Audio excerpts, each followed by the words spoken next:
not the least, I want to call on Prof. Rob Nadal. Prof. Rob Nadal is a Human Resource Director at the Bleelig Family Foundation and Senior Lecturer at the Department of Social Work, UP Diliman. Okay, Assistant Professor 2, College of Social Work and Community Development, Senior Consultant of DIS FTC, that's Building Inclusive Zones for Farming Communities. Worked with Institute for Studies in Asian Church and Culture, ABS-CBN Foundation, Philippine Business for Social Program, Voluntary Service Overseas, Oxfam, Head of Corporate Social Responsibility also for Globe, long list here, Vice President for Community Banking of PPI Globe Banco, Regional Development Advisor of Voluntary Service Overseas. Oh, I think that's repeated. Okay, so again, welcome. Prof. Rob will be talking about 4Ps use cases. Right. This would, yeah. Thank you, Leah. Thank you, Elmer, for inviting, and yeah, thanks, Nas and Yuna for sharing those fantastic researches on digital financial inclusion. This is just a short sharing of a project I did some 5-6 years ago with the Department of Social Welfare and Development. It was a result of negotiations with then Secretary Dinky Suleiman on how the private sector can support the Sustainable Livelihoods Program of DSWD. So for those who are not very familiar with SLP or Sustainable Livelihoods Program, so it's the graduation program for the 4Ps program. So 4Ps would be your cash relief program that would hand out 1,400 pesos every month, but the payout would happen every 2 months because of the sheer challenge of mobilizing the beneficiaries and having the microfinance institutional partners to be doing the payout. No? So what we did, the use case for my company at that time, the BPI Globe Banco, the joint venture between Banco Philippine Islands and Globe Telecom, that started the very first mobile-based banking platform using USSD. No? So it's not yet the app, it's sending SMS messages, no? and using basic phones to actually be putting money into an electronic wallet. So what we did, what we pitched to then Secretary Dinky Suleiman was we will conduct the financial literacy education session for the 4Ps beneficiaries considered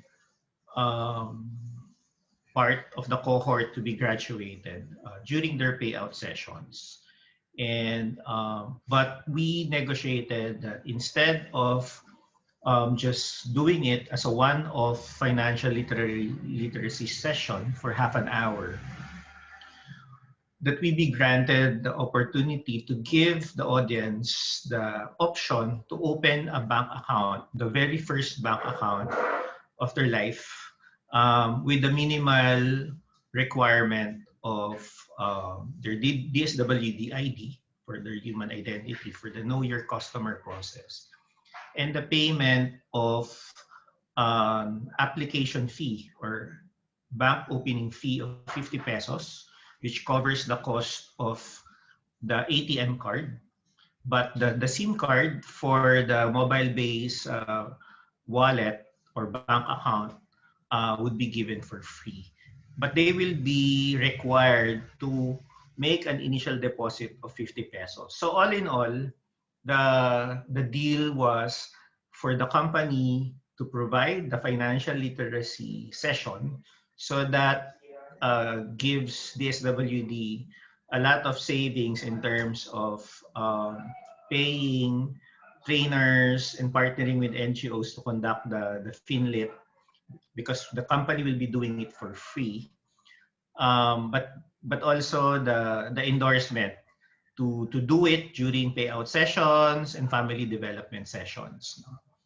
So the minimum requirement is for the 4Ps beneficiaries to bring their DSWD ID and 50 pesos of bank account opening fee and make the initial behavior of putting money into mobile-based bank account. And so that's what we did.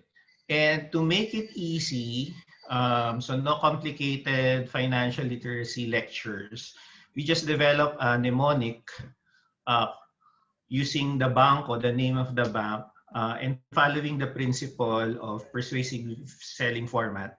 So it's a technology of selling used by Procter & Gamble for their fast-moving consumer goods sector. So what we did was develop this mnemonic. We also produce leave behind flyers that would have at the back like talking points of what the lecturer would actually be talking about during the 30-minute lecture. So it goes like this, very simple. So bakit ka nandito? Why are you here? So that's a question addressed to the participants. And then they will be asked, A, ano ang pangarap mo? So what are their aspirations in life? And next is N, needs versus wants. So there would be a visual that shows needs versus wants. And then the financial literacy equation of kita minus ipon equals gastos. So whatever they earn, and we use the payout amount as an example. So the environment would be very apt to ask that question kasi they will be receiving 1,400 or 2,800 if it's by every other month. And that's their kita, no? And then they will be asked, no? So for example, what could be your goal-based savings? And we will use as an example the initial deposit requirement to open account, which is 50 pesos. So whatever their kita, you minus whatever is the goal-based savings equals the gastos or what you will be using for your expense budgeting. So here you can see kita minus ipon equals gastos. So at the back of one of these leave behind flyers would be a simple example of how you can do simple expense budgeting for the family, but deducting first your goal-based savings. And the example we give is 50 pesos. So no matter what you earn as a minimum wage earner or some part-time work, take out 50 pesos. Why 50 pesos?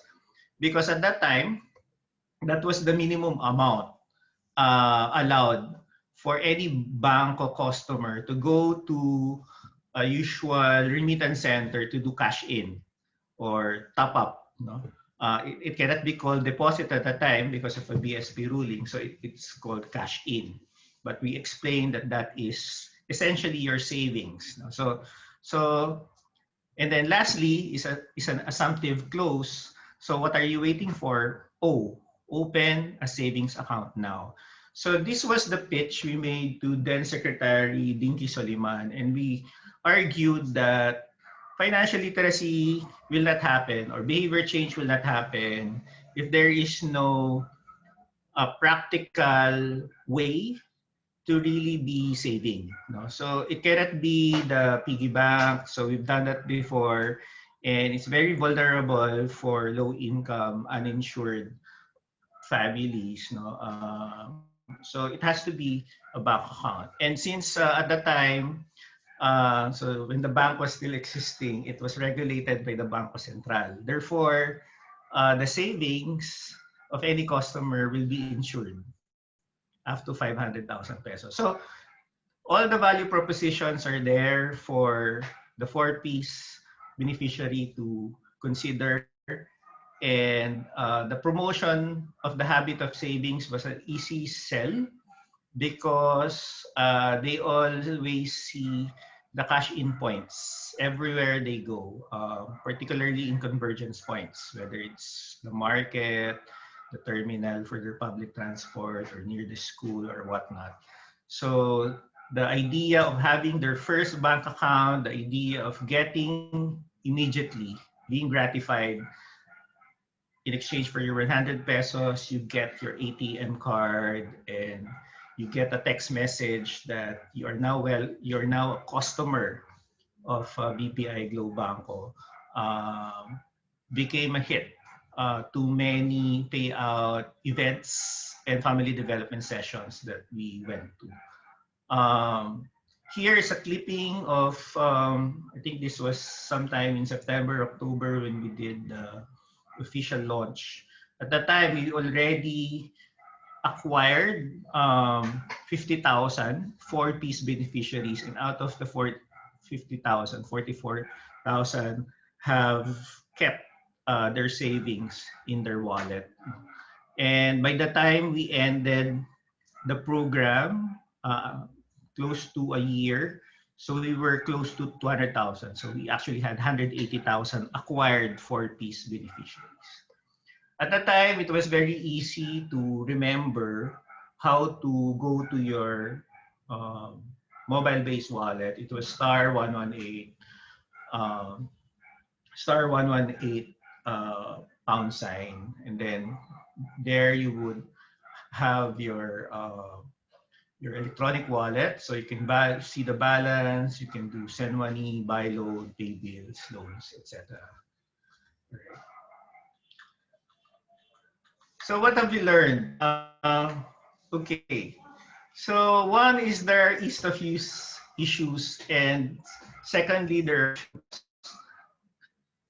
and cash in points. All right. So what do we mean by this?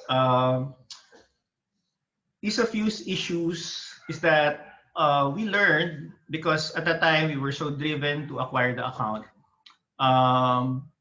It we were not aware that many of the households were sharing phones. Therefore, people putting in and out prepaid SIM cards. And sometimes SIM cards can get ruined or get lost in the process of phones being exchanged by multiple users in one household. And some of the four-piece beneficiaries didn't really get used to operating or navigating even through the USSD-based electronic wallet. I'm not sure if the digital app now is as intuitive or more intuitive to them than it was before during USSD and using the basic phone. But it was the number one cause of the accounts being dormant after a while. Second is friction cost. We acquired accounts during payout sessions or family development sessions of DSWD, and it was not really their usual environment. So there is no telling if there are cash-in points very near their residence, right? So we found out that the number two reason for dormancy or churn would be this challenge of having to find a very convenient location, a cash-in point that would accept regular cash-in behavior, even if they want to continue in their habit of savings. Of course, consumer protection and servicing. At that time, 5-6 years ago, call center services of mobile accounts or mobile wallet companies like BPI Globe Banco were not as robust as it is today, where you have other like C3 call centers that can do it for you. So we were doing it on our own. So we have like maybe like 8 seats of call center agents manning the booths and getting calls to support clients. And for people who are not really used to calling a call center for whatever, maybe a PIN change, PIN change, um, or your SIM was blocked, therefore you cannot access your mobile wallet. So those things. All right.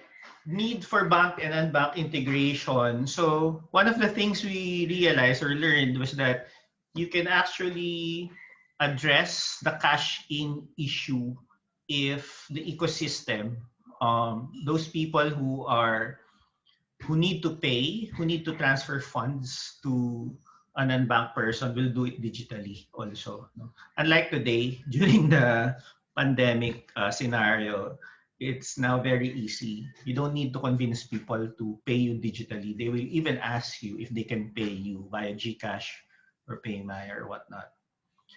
And then barriers to entry.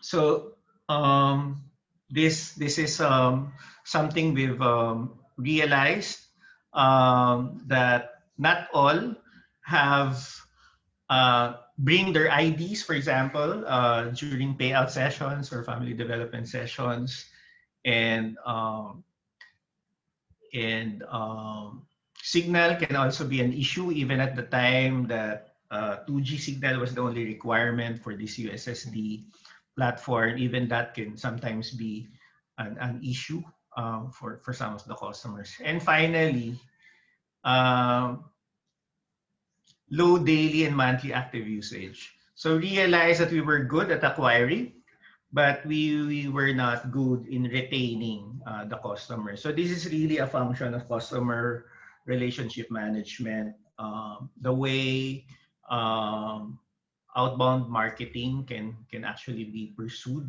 to make sure that the customer is retained. There is also the high churn rate. So at that time, if for example your mobile wallet is attached to a SIM, and if you're not using that SIM, you're not loading that SIM for 3 months, there's an automatic churn, meaning that that SIM will be killed by the telco. And so with the account, so the account can be suspended. So you don't have access to your account because your account is your telco number. So what we did, what happened was, so we had very good numbers in terms of acquisition, but through time, so we experienced churn, people not doing anything with their accounts, therefore the dormancy would take effect after some time. And then people losing their SIMs, losing their ATM cards, not knowing how to call, how to use the call center, so on and so forth. Right. So that was the experience.